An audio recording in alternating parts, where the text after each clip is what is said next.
Welcome to another episode of History or Mystery, where we retell the strange stories from the past and help them come alive. Today's episode is called Burned at the Stake, but the twist is that no one during the Salem witch trials was ever actually burned. So today we will be traveling back to a cold winter night in Salem, Massachusetts, 1692.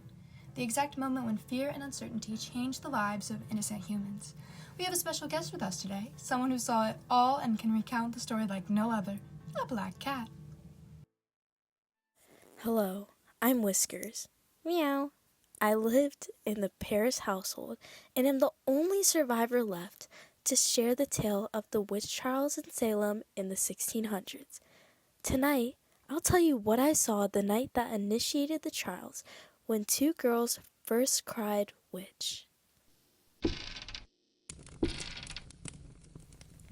It was late one night at the Paris house.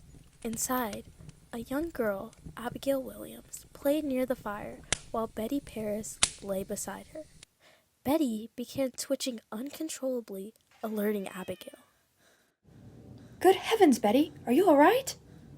Betty began barking during her fits, and I remember it well, because the sound of her screeches, well, it isn't something a cat forgets.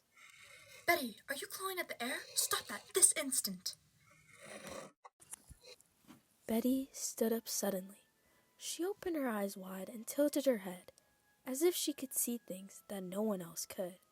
She soon began to murmur unintelligible words rapidly. Reverend Samuel Paris rushed through the doors.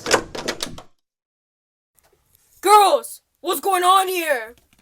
Uncle, help us. Betty's throwing fits and keeps saying someone is touching her, but no one's there. This is the work of the devil. And then it happened. The moment that changed Salem forever. Sir, I have your... Betty froze and pointed to the enslaved servant woman, Tituba, who walked through the doors and screamed a word that would be engraved in history.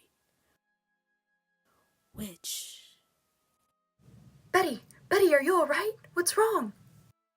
We must find the answers. Quickly! Abigail, alert the doctor. But fear was already spreading before people even tried to understand this phenomenon. Soon, many innocent women like Tituba, a servant, and Sarah Good, a homeless woman, were accused of witchcraft and suffered from the punishments that came with it. Even though Betty and Abigail participated in Umancy, a type of fortune-telling in the 1600s, similar to the 21st century myth of reading palms or crystal balls. They blamed other people for their symptoms, accusing them of hexing others and casting wicked spells. This became quite popular in Salem, and people started accusing anyone they didn't like or didn't trust, although none of them were actually witches that we know of. Many innocent people were found guilty and hanged because the whole town acted on rumors and not proof. So, if you were waiting for someone to be burned at the stake, sorry to disappoint, but it never happened here.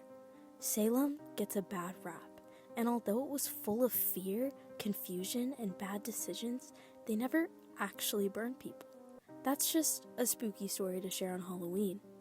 What happened in Salem was serious, but not everything people say about it is real. Or maybe it is. Whether or not witches live amongst us remains a mystery. However, the trial tells us that sometimes the scariest part of history isn't fire or witches, but it's how fast people are to assume the worst without any real evidence. And that's our mystery. There was no burning, there was no stake, just a town that got overtaken by worry and confusion, and a night that started it all. Thanks for listening to another episode of History or Mystery, a story where the title sounds dramatic, but the truth is a whole different tale. Meow.